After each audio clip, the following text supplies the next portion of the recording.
SMX Insider is here with a wrap-up on the amazing season, surprises, stats, and the emotions of it all. We tell you everything that happened on SMX Insider. Yeah, welcome to SMX Insider. We're the Jasons, Weigandt and Thomas. It is time for a review of Monster Energy AMA Supercross for 2025. We know there's a highly anticipated Pro Motocross Championship upcoming. We'll get to that next week, and the SMX playoffs. We'll get to that in September. We try to look forward on this show most of the time. But how do you not look back? How do you not look back, JT, at a season that almost looked like one to forget once riders started getting hurt quickly and turned out to be one we'll never forget with how tense this was to the end? Yeah, it feels like this was a whirlwind. If you told me yesterday we were at Anaheim 1, I would be like, yeah, that sounds about right. But what a season. Injuries felt like it really could have been detrimental to how this championship played out. Would we get the excitement that we're always looking for? And true to form, the series really showed up when we needed it most. And there was just so many ups and downs and uncertainty. But in the end, we got a run all the way down to the finish. Like the last lap of the main events, again, in 2 out of 3 championships, they were being decided right near the end within 2 points in the premier championship in the world. That says something right there. I think we have to thank Cooper Webb for that. His way of going about it forces it to be exciting. He had one race that he dominated this year. I think that was Indy. That's about it. This is so far removed from the old days of Jeremy McGrath crushing everyone for 8 laps and then cruising home, and you could already head to the parking lot because you already knew who was going to win. Webb makes every race and really every championship that he wins super exciting. And although he has that veil of mental toughness, that's what gets him there. We did see this title, there's so much pressure, there's so much stress, it was even able to crack him. That's the most emotion I've ever seen from someone collecting a #1 plate in the podium. He was in tears. You saw how taxing this was to get. Yeah, I think people view Cooper Webb as a robot at times because he is just ice cold in those moments in his comments and press conferences and all these things. But then you get these moments when the pressure comes off and he's able to actually take a deep breath. You see what this means. You see how much stress he's been under, and this is all encompassing. It's really difficult to disassociate yourself from this pressure all week long, every single weekend, all the way through. And I would say maybe didn't start at the opener because he came in injured, which we learned, and I don't think he had the expectations. But certainly once he got the red plate, it's all you think about. Every second of the day is winning this 3rd championship for Cooper Webb, and then all of that adrenaline, pressure, and stress falls to the wayside once he crosses that checkered flag in Salt Lake City, and we got a glimpse of that. We got the rare moment where Cooper Webb wasn't guarded. He was showing us his true self, and you and I have both seen it. We've seen it when he's not this, Iceman type racer where you just can't get to him at all. That's the Cooper Webb that a lot of people know, and I just think it was the rare moment, candidly, where the rest of the world got to see the real person behind the persona that is Cooper Webb. Yeah, I just like it when the athletes give us a glimpse of how important this is, how badly they want it, how much it means. We saw that with Webb in the 450s, and then, of course, we saw it in 250 East, which we must look back on. But maybe the best way to do that is to look back on ourselves. This is what you said, JT, about a must-win scenario for RJ Hampshire last week. I would never want to be in the way of RJ Hampshire in a championship. When you tell me that all he has to do is go win the race and he wins the championship, that is a very scary proposition for anyone trying to step in front of that freight train. Well, there you go. Everyone knows what you're going to get from RJ Hampshire. Everything and then some. I know this is not popular. He took Seth Hammaker down in a last-ditch effort to win the title. It cost Hammaker and himself. And Tom Vial wins. It's RJ going RJ. As you said, you're not defending it, but he had no other choice. Yeah, and I've seen every theory thrown out there, whether it's on X or the internet or whatever. And let me be very clear about what RJ was thinking in that moment. He knew the math. He knew that simply passing Seth Hammaker was not going to get the job done. He was not going to catch Hayden Deegan. I don't think he had a lot of confidence that Juju Bomer was going to be able to make a pass again on Hammaker as he had already pulled away. So in that mindset, if it's just a black and white scenario of I don't have the points to win the championship here, I need to force something else to happen. He needed to get aggressive with Hammaker, and Hammaker being on the ground and losing another spot was the only way to do that. And unfortunately, Seth Hammaker was the biggest loser of this entire scenario, but that was exactly what happened. And I just want to set the record clear because I've seen a lot of craziness online and on the internet about why this move happened. Yeah, I had even forgotten myself in the moment that if he had just passed Hammaker and beaten him alone, that would not have given Hampshire enough points to win the title. Now, just like you're saying, if you think morally or sportsmanlike it's wrong to try to force the math the other direction, that's your opinion, that's fine. But at least we know why RJ was doing what he was doing. Probably shouldn't be surprised that he went all out. And then here's Tom Vialle, cruises across in the way Tom Vialle does it. Wins the title, he wins one race, he's just Mr. Consistency. I mean, this was a microcosm of his season, the way this race played out, because we talked about so often that he was just consistent. He didn't make the critical mistake outside of Foxborough. I need to throw that in there. But he had just been hanging around and things had been going his way. And it should be mentioned that he really stepped up in the moment at Pittsburgh and clawed his way back into this championship. But that Salt Lake City main event was him being consistent, not making the critical mistake, staying out of trouble, not getting taken out by RJ Hampshire. It was the picture perfect scenario for him to, exactly the way he had done all season long, win this championship. And I'll just be honest with you, there's no way in his mind he thought he was going to be champion at about the halfway mark. None. Because those guys had passed him, shown more speed, and were pulling away, systematically pulling away. And I think in his mind, he's like, well, I just don't have the speed, and there's nothing I can really do about it now. And then everything unfolded, and there he is, back-to-back champ. Maybe Tom had a vision of SMX Insider from last week running through his head. The only chance I have now is if Hampshire does something crazy to win this title. And that's exactly what ended up happening. And you know it's crazy, JT, when meanwhile Hayden Deegan is the 250 West champ and dominates the race. And we're like 10 minutes into the show and we haven't even mentioned Deegan. He's the least controversial rider of the whole weekend. That's a shocker. So let's give Deegan his love as well. We had both him and Cooper Webb on our SMX Insider post-race show with myself, Justin Brayton, and Adam Cianciarulo. Let's talk to two of the champions. We came into this year, Hayden, really expecting you to dominate, right? Of course, Julian started off the season really strong, and even talking to Weege before Denver, you said you wanted to be more dominant. How motivated were you coming in today to prove that you're the best guy? Yeah, I think that's where at the end of the season, I got a whole lot better than I started, and that was just working hard towards fixing the things that I made little mistakes preseason, and we ended up getting it pretty dialed. I mean, we just won this last round by 12 seconds, so we got it dialed when we needed to, but I feel like now we're starting to get the hang of it. You're a two-time SMX 250 world champ. You're a motocross champ. Now you're a supercross champ. Has to feel good to get that one under your belt.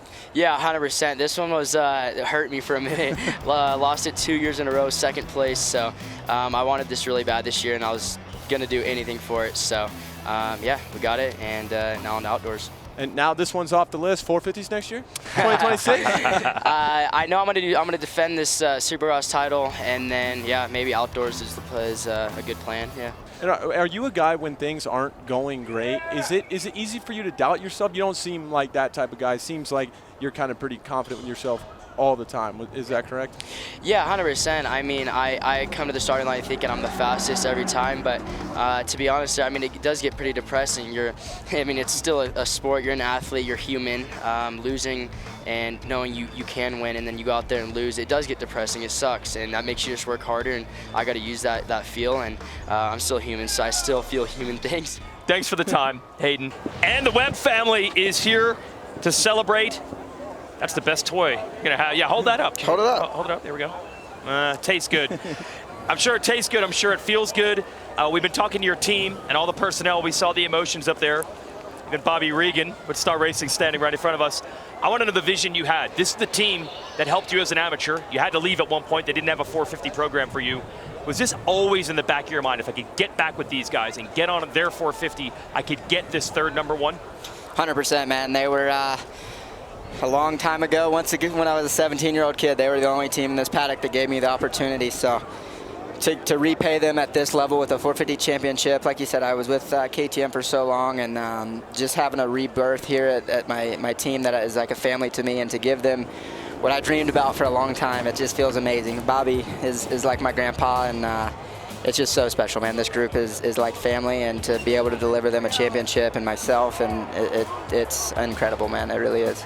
And you said you didn't think that you were going to be here. You said you didn't think this championship was going to happen. We've seen you go to work. We've said over the years, oh, Coop doesn't have the speed. Jet comes in, Chase comes in.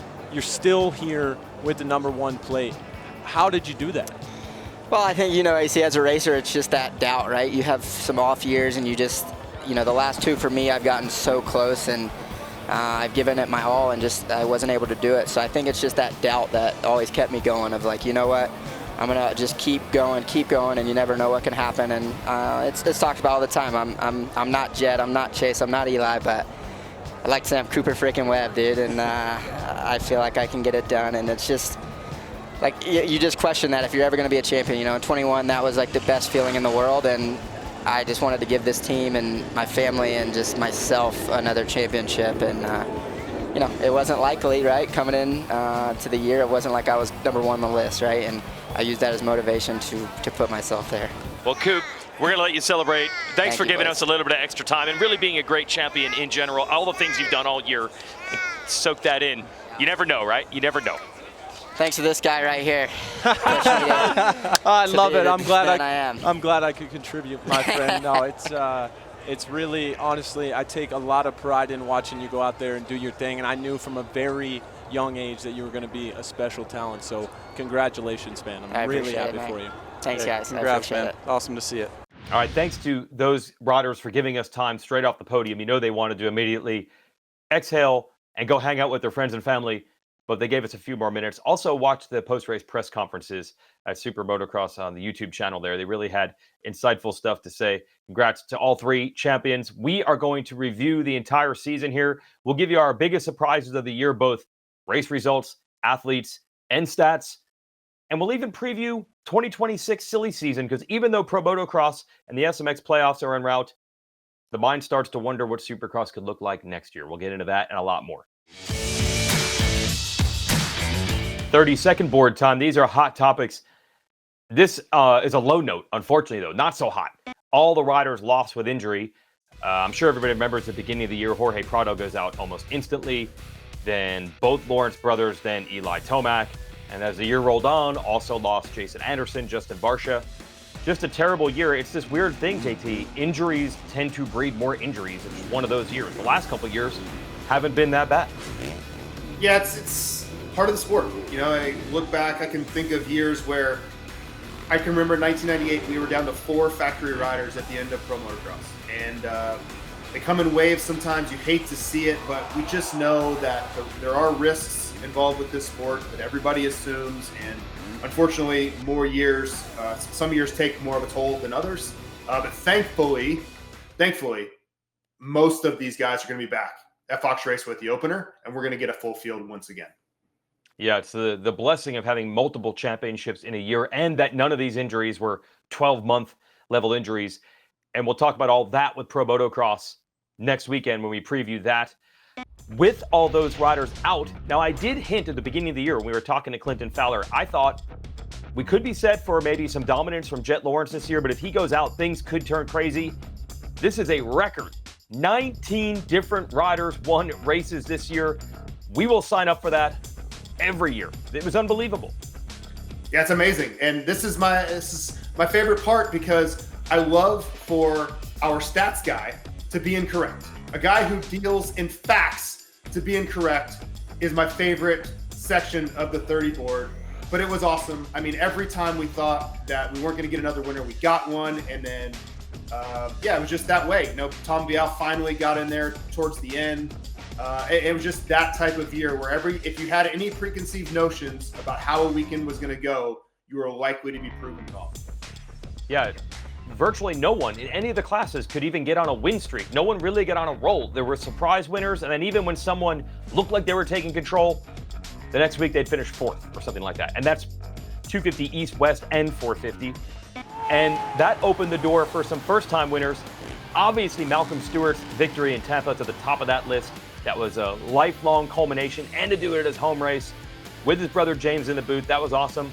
But some other first-time winners of note as well. Yeah, it's. I think those are special moments. When you look back, the one you mentioned about Malcolm, I think will be the most remembered of the year. But from Cole Davies, there were so many of those moments throughout the season. We're going to look back in this 2025 campaign, and whether it's the start of something or not, winning a race for most of these riders will be the pinnacle moment of their career. We got a lot of those this year. Yeah, that's 3 young 250 riders that check that box with Davies, who you mentioned, Julian Beaumer, and Chance Hymas in the mud at Foxborough. So we don't have to go into next year saying, what's it going to take for these guys to get that first win, to get over that hump? They've already done it. And part of Hymas winning in Foxborough was the weather. And we knew with 4 straight open stadium races in the spring in the Northeast, there was a chance of weather. Those 4 races, they were perfect to me because it really encapsulated the whole Webb versus Sexton battle. 2 of those 4, Philadelphia and even more so New Jersey, Chase Sexton, unbeatable. There's nothing Cooper Webb could do. He could not beat him. He was not fast enough. The other 2, Webb gained points on him with the typical grittiness, last lap Foxborough and clutch ride at Pittsburgh. Those 4 races kind of sum it all up to me. Yeah, it wasn't. And you think about how bad the weather could have affected it. Now, Foxborough was an unmitigated disaster. We know that, but it could have been a lot worse when you look at how things could have gone. They really did a great job of salvaging Philadelphia. But I really think, and we talked about it on this very show, you can go back and watch it, Pittsburgh was so pivotal for both the 250 East and the 450 class of how these championships were decided. And I looked at the track, I looked at the conditions, I looked at how strong Chase Sexton was going to be at the final 2 rounds, and I felt like if Cooper Webb could find a way to summon a win, somehow, some way, the way he always does against all odds, doesn't have to be the fastest guy, doesn't have to be the best in the whoops, but he will devise a way to win. If he could do it at Pittsburgh, it would change the math, it would change the sentiment, and he would be the champ, and it went exactly that way. And I'm not right very often, so I'm going to lean into this one because it's exactly what he needed to do, and that was his story all year long. There were so many moments where Cooper Webb could have had this championship taken back from him, and he was just unrelenting in his grip. Sports is kind of unfair that it's taking a lifetime of work and effort and a decade plus as a professional, and often an entire athlete's legacy is based on one game, sometimes in playoffs, or one shot, one swing, one pitch. But that's kind of what this became. If Cooper Webb and Tom Vialle don't go out and get it done in Pittsburgh, they don't win titles this year, and then their whole career looks still good, but not the same. But that's how sports are. It's unfair to judge everything in that tiny space, but that's what makes the pressure what it is, and they proved themselves there. That Northeast swing was great. Maybe we'll get it back at another year. On the other end, Hayden Deegan is the 250 West Division champ. Now, we've discussed that quite a bit here. The last time we were talking about Deegan winning this title, it looked like he was going to win, but it maybe wasn't dominant enough to really make the statement we thought he was going to make. But since then, he won the last 2, controversially in Denver and dominating in Salt Lake. So does it tilt the feel of it a little bit now that he ended it with 2 straight? For me, Denver wasn't necessarily defining or feel changing, but Salt Lake was. And you could say he won both Salt Lake rounds back to back, but 2024 didn't feel like this.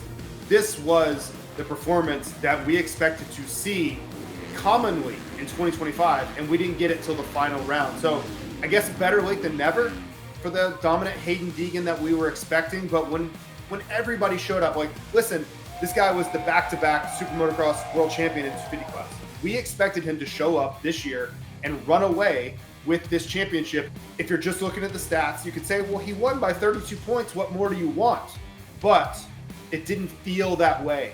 Beaumer had the red plate. He wasn't the fastest guy at several rounds. Davies had all this momentum.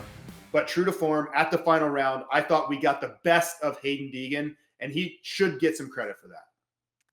Yeah, I'm glad you mentioned Colt Davies. Part of the reason Deegan ended with that big point lead is because, unfortunately, it's a real downer here. Colt Davies goes down with a violent crash First, I want you to comment on, is this either rider's fault? I interviewed Jordan Smith. He didn't think so. Smith's the one that hits Davies in the back here in qualifying. What's your take on that? Yeah, this is a tough one. First, please, we all wish the best for Cole Davies. That was rough. I watched it live, and it was extremely scary in the moment. So even though Davies' injuries are substantial, I really feared it was going to be a lot worse.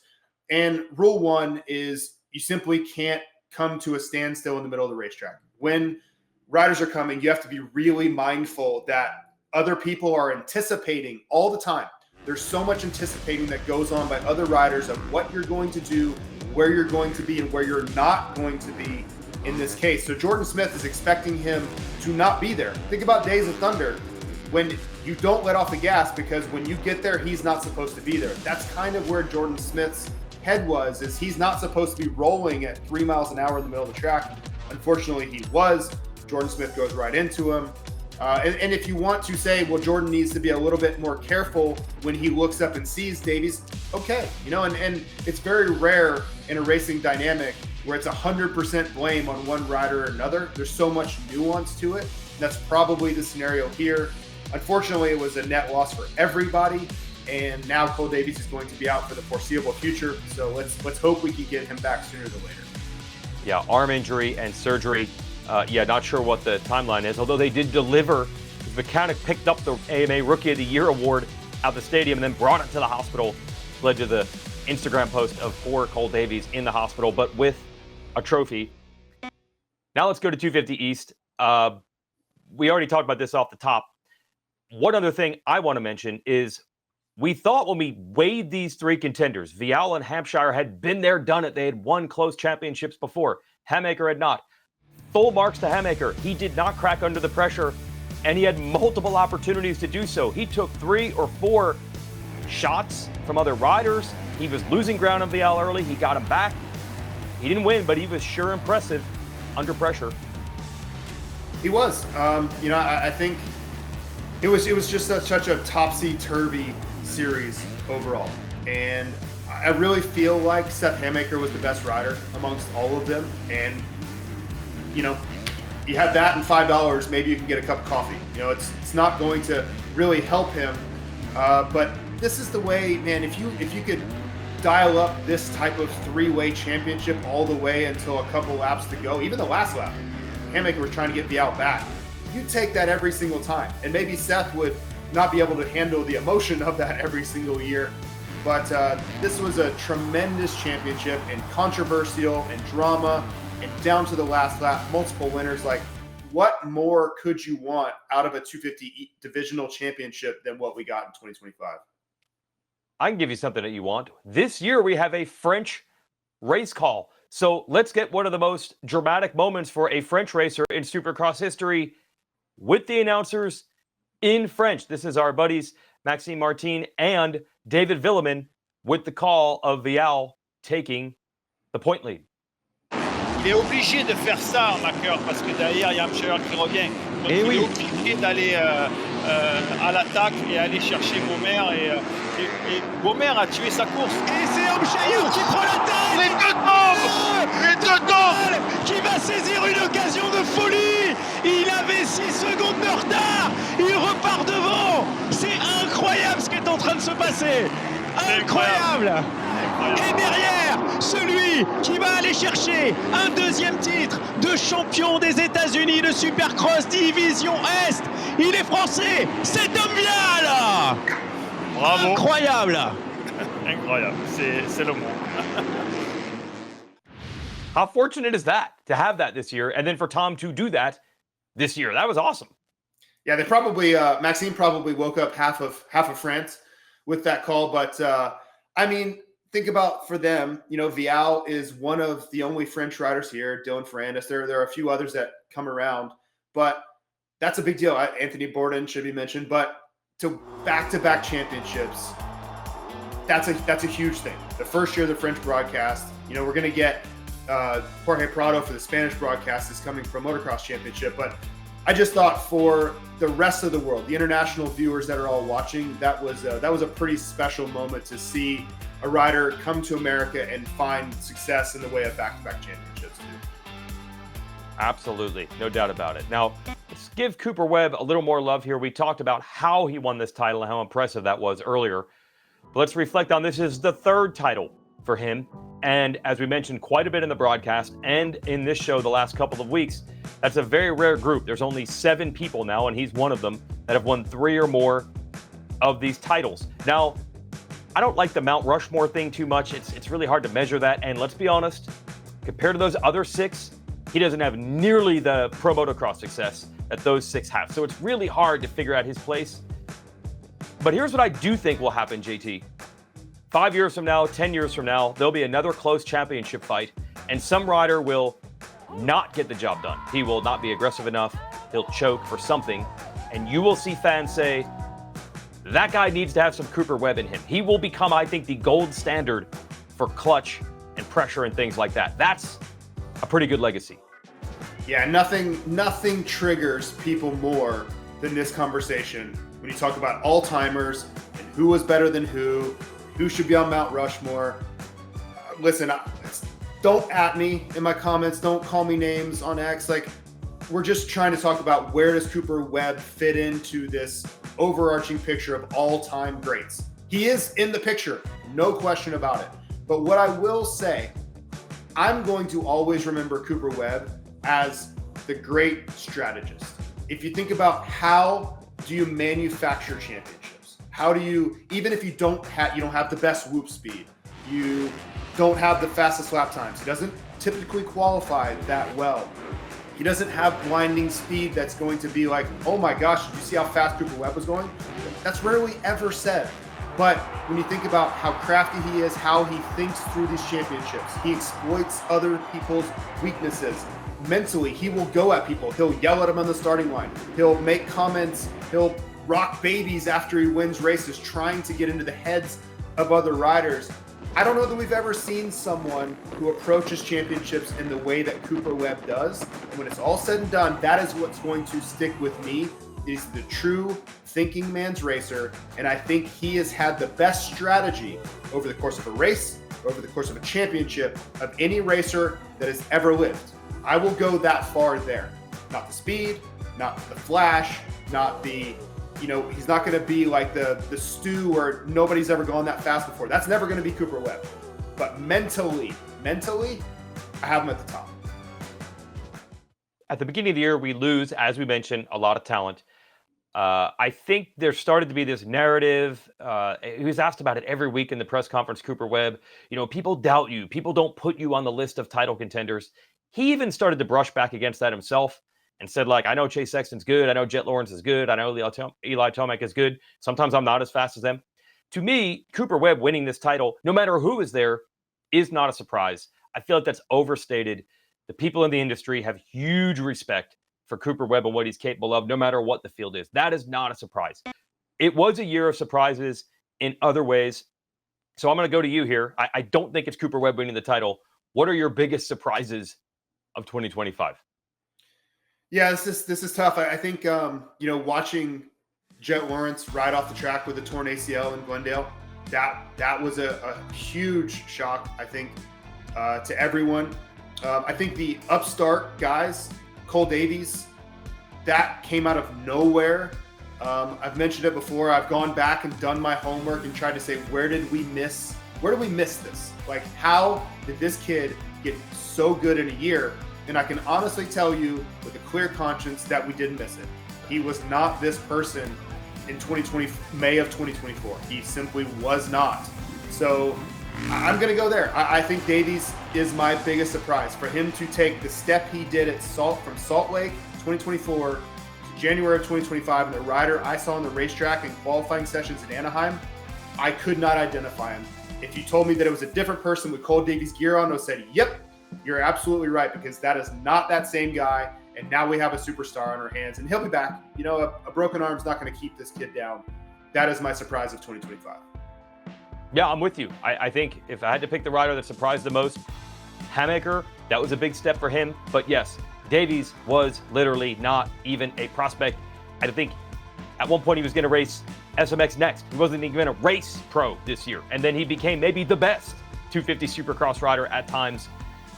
As far as a moment, it's got to be the Malcolm Stewart win. It was a down season for him in 2024. It looked like the window had closed. And not only did he win, but he won it in spectacular fashion. This isn't he hole shot, everybody else crashed, and he just barely hung on. I mean, he tracked down Chase Sexton in the whoops. And the timing was right, too. We started this year knowing this season would be exciting, but also this season would lead to a lot of contracts being up at the end of 2025. So that was a timely win for Malcolm Stewart, whose deal is up. We could go on hours on this topic. Here's some of the things we're hearing. Most fans probably by now know there are heavy rumors that Kawasaki and Chase Sexton are talking. He might go that direction. Nothing signed yet. And if he does, now we're hearing it could potentially lead to Eli Tomac taking his place at KTM. Because Yamaha, they simply can't pay Eli Tomac, Cooper Webb, and Hayden Deegan is up for a renew. It's just too much for any manufacturer to pay those three superstars. We could be looking at Sexton on Kawasaki and Tomac on KTM next year. That is, I honestly can't visualize it in my mind at all. Yeah, there are a lot of chips that need to fall. I think a lot of people are assuming that Sexton is going to go to Monster Energy Kawasaki. Now, we don't know that. We may not know until October that that's happening or not happening. But until the big chips fall at the top, and Sexton's 1, I would say Tomac is 2, then a lot of other people are going to start filling in the gaps. And with Tomac, the sign for me that he wasn't going to stay at Monster Yamaha Star Racing was them signing Justin Cooper. That word that came out that he re-signed, because when you talk about they don't have enough money to sign the big 3 of Hayden, Webb, and Tomac, that's all you need to know. If they're going to willingly attribute money to Justin Cooper, that's them telling you, hey, we're definitely not re-signing Tomac, because they would need every single dollar to try to scrape together to get Tomac. So I feel like Sexton's going to Kawasaki. The Tomac thing is the one that's wide open for me. I think he'll probably talk to Triumph. I think he'll talk to Red Bull KTM. I think he'll talk to Ducati. I think he'll be talking to everyone to see what is the best situation moving forward. Let's look at the SMX playoff bubble. This is the top 20 automatically are into the playoffs. This will be Monster Energy Supercross and Pro Motocross points together. But when you look at this list, because of the injuries, it's crazy. I'm looking at it right now. Let's see. You have Eli Tomac in 16th. You have Chet Lawrence in 18th. You have Hunter Lawrence in 21st. They're going to score a ton of points in Pro Motocross. We know that, JT. So I look at a guy like Colt Nichols is 13th. Mitch Oldenburg, Benny Bloss, 14th, 15th. It's going to get dicey. More riders want in this than ever. They all know how it works, and they're all fighting for it now. Yeah, and those guys that are in those spots that you mentioned, they have to be careful, because those other guys, the superstars, are going to come in a hurry. I mean, you're 2, 3, 4 rounds in, they're going to blow past the guys that don't feel like they're on the bubble right now, but they're going to get onto the bubble very, very quickly. And it's just going to have to be something we watch, because of the Monster Energy Supercross injuries. It's going to change the face of what this bubble looks like. And riders that think they're safe now, they might want to get some outdoor settings and testing done, because they're probably going to have to show up late in the series. Yes, to that note, Bloss and Oldenburg plan on racing rounds 2, 3, and 4 of Pro Motocross to try to get enough points to get in. But you can't rule out, if it's on the bubble, that they show up for Ironman, Unadilla, and Budds Creek at the end. Ken Roxon supposedly going to come back for a few at the end. That'll be really fun. A new addition that we've seen the last couple years to the sport, having playoffs at a World Championship at the end. And it will be the end, at least the scoring points mode, for a couple riders. Kyle Chisholm, we knew this would be the end of his full-time racing. Chiz has been chizzing for almost 2 decades, it feels like now. That was cool. And then Bubba Pauly, popular privateer, who runs a team. And mark my words, you will hear and see more from this team. They are going places. So we'll miss those guys being on the track, though, every weekend. Yeah, it's just a natural progression of the sport. But, Bubba Pauly, Kyle Chisholm, like these guys they've been around a long time, and they don't get the headlines. They're not the opening scene for this show or any show, really. But having been one of those guys for 15 years, I know how much of this is your life for these riders. Racing, traveling around the circuit, this becomes your family. This whole SMX community is your family. And whether they're racing or not, I can't imagine that people like that will be exiting anytime soon. They're just going to find a different role, and this will become their life still, just in a different facet of it. Now time for SMX Facts. We bring on the staff statistician, Clinton Fowler. We're going to play a little game here. Clinton's going to give us his most startling stats from 2025 Supercross, and then JT and I are going to pick what we think is the most shocking of all of those. So give us the good stuff here, Clinton. All righty, Weege, I got some good ones. We've talked about 19 winners, breaks the most winners record in a single season. Absolutely incredible. Last year we had 16, this year 19. Amazing. You got to talk about the next one here. Eli Tomac, for the 11th consecutive year, who wins a main event. Absolutely incredible. He breaks a tie with James Stewart. That podium also broke a tie with Ryan Dungey for the most podiums in history. So a pretty eventful win, especially to beat Jet Lawrence that weekend. Then you've got Ken Roczen. He has put a red plate on his bike now for 8 years in his career. Ties Jeremy McGrath for the most years with a red plate. Pretty impressive as well. It's why we know Kenny, whenever he lines up, has a chance to win. In the last one, Weege and JT, that I think has to be talked about here, Cooper Webb takes the red plate in Arlington for the third time in his career and gets his third title. So there's the four that I think jump for the season. What do you guys think? Wait, what was the last one? He takes the red plate in Arlington specifically? You got it, Weege. So all three of Cooper Webb's championships, he took the red plate over in the same stadium? Same stadium, and he's amazing in that stadium, right? It's his best stadium, Weege. It is, but also let's not forget the way he wins is often shocking. The closest finish ever in 2019 with Roczen, and he snatched victory from the jaws of defeat the last 2 years in that building due to late crashes for other riders. Yeah, that's it. That's the most shocking one of all. The fact that he took the point lead over in the same building in 3 different seasons, that makes no sense at all. That's my winner. That's the most surprising. JT?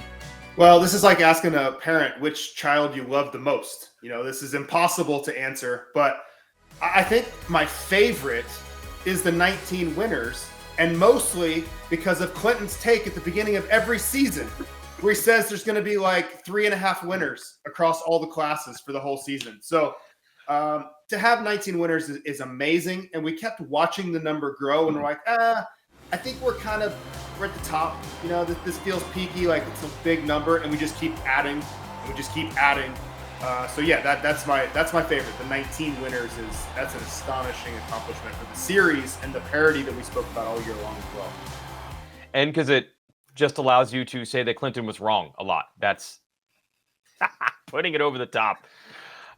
Clinton, I know you have some data. The Tomac thing was actually quite interesting. Most podiums and all the years he's won races. Same thing with Roczen. And that kind of leads to a theme here of some stats on age and things like that. Yep, I'm going to stick to the facts here, JT. It starts with Eli Tomac in that San Diego win. At that time, it was the 6th oldest victory for the year and the oldest rider to ever hold a red plate. So it started early in the season with age. Then you've got Max Anstey and Malcolm Stewart.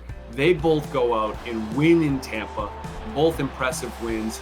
And those guys are also older, 30 years or older. So impressive on both of their side. Maybe the Malcolm one sticks out for us more, given it was his first of his career. And then the last one, which has to be the most impressive, is Cooper Webb goes and wins the championship at 29 years old in 6 months and solidifies he's the oldest champion in the history of Supercross. Absolutely crazy, Weege. Yeah, I don't think I was actually aware of that, because the weird thing when Cooper said he's 29, that's hard to get at age 29. It is, but we've kind of gotten used to 29, 30, 31. It doesn't really matter as much anymore. JT, I was not aware that this actually is true. He is the oldest Supercross champion ever now. Yeah, it's astonishing. And what is the most shocking to me is he doesn't feel old. If you think about Cooper Webb, at Tomac, we talk about, is he racing, is he not? He feels a little long in the tooth, but I don't think for Webb to have this stat feels as old as it sounds, the oldest champion ever. So I guess that's a good sign for Webb's prospects moving forward, that it doesn't feel like he's as old as the record would state. And there's more coming. We'll get you on next week to talk pro motocross, right? Yes, sir. Looking forward to it. Well, sadly, that is a wrap on Monster Energy Supercross. A fantastic campaign, but the good news is, JT, this Pro Motocross Championship, which we'll preview in depth next week, has to be the hardest to predict, I think, ever. I don't know how anyone could know the way this 450 class is about to go in California in 2 weeks. It's going to be incredible. Look at the championship we just exited and look at the talent coming back. We have Eli Tomac, enough said. We have the two-time MXGP back-to-back champion coming in. We have Jet Lawrence, who is the two-time SMX champ and went undefeated in this series in 2023. And then Chase Sexton, who is your defending champ, is going to be healthy coming in. So all of them, what I love the most is all of them are looking at this championship going, I'm going to win this championship. This is my year, 2025, Pro Motocross, and then SMX playoffs behind it. I'm going to win. And we know only one's going to do it. So it's just the ultimate setup. I would challenge anybody to go back through the history of the sport and find a more compelling setup than what we have from right here until the end of September. You're not going to find it. I've already done the research. This is it. Yes, and to that end, we're doing all this bench racing about how great the Pro Motocross opener is going to be, and because of that, we have collectively decided, the entire broadcast crew, to just start the show a half hour early so we can have a half-hour pre-race show from Fox Raceway next Saturday. So the gates will drop at 1 o'clock local time, but we're going to start the show at 12:30 to get you up to speed with all the stories coming in. So that will be 3:30 Eastern live pre-race show, 4 o'clock Eastern, gates drop from Fox Raceway. And don't forget, Race Day Live, 1 hour qualifying coverage. As always, it'll be 1 o'clock Eastern on Saturday from California. And we're so looking forward to it. And for our international viewers, halfway through the year, 50% discount if you sign up for the SMX Video Pass right now. So there's a discount there. That's SMX Video Pass for watching outside the United States. The Spanish language broadcast, the French broadcast will be there for all the races this year. We just keep adding. How could you not? How could you not embrace this and try to make it look as good as it possibly could? And of course, the United States, everything available on Peacock will be live. So don't forget the pre-race show, the racing, and the post-race show. As for 2025 Monster Energy Supercross, it's been amazing. It's been awesome. It's been surprising. We almost look back sadly to know it's over. 2025 Supercross, we tip our visor to you. For the first time in 2025, here we go. Joe Shimoda wins in A1. Malcolm Stewart goes down. I don't know how I survived. Chase Sexton, first A1 win. Feels pretty good. San Diego 250 West, Julian Beaumare, you're a race winner. 450 main is on. Eli Tomac wins in San Diego again. Tonight in Anaheim, it's time to bring the revs up. Going for the move, and he's got it. Hayden Deegan wins. Jet Lawrence back on top. What's going to happen at round 4? No! Jet Lawrence, what has happened? Cole Davies wins! Cole Davies does it again! 4th professional race! Super impressive. Back in Tampa, and the gates are down! The 250 East, Max Anstey grabs that first check-in of the year! Eli Tomac's left foot. Oh, Thunder Lawrence. One more lap, Malcolm. Listen to this crowd. Malcolm Stewart is a 450 winner!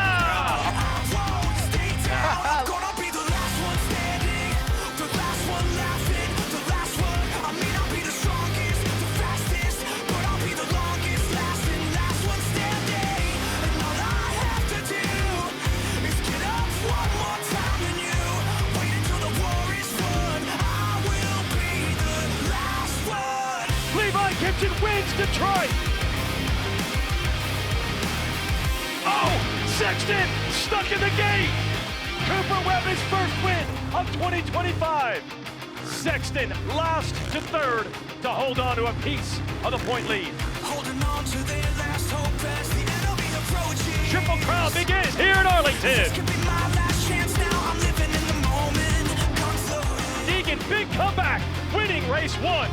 Hayden Deegan wins again. Hayden Deegan takes Texas. Open your eyes, find out what happens next. See who you're The overall, what's it gonna be? It's over when everything is vaporized. Your final hour is getting closer. Here in Daytona, Chase Sexton just flew out. Oh, it's Sexton! It's Roxon's night! RJ Hampshire wins in Daytona!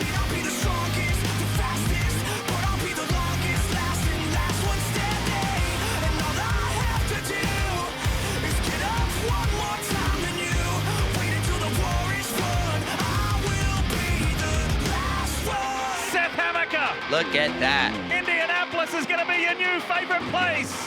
Bosch is under pressure and Cooper Webb victorious in Indy. Triple Crown evening here in Birmingham. Nate thrashes 9. Inside, takes the front end out from Anderson. Chase Sexton wins the overall. Seattle, career first win for the New Zealander Cole Davies. Webb attacks from the inside. Sexton runs out of room again, and Webb wins Seattle. Wow. That was absolute slugfest. Horrendous conditions, and we've already got one down. Chance Hymas, the 19-year-old from Idaho. I'm gonna be the last one standing, the last one laughing. Cole Davies wins back-to-back races. Chase Sexton in Philadelphia.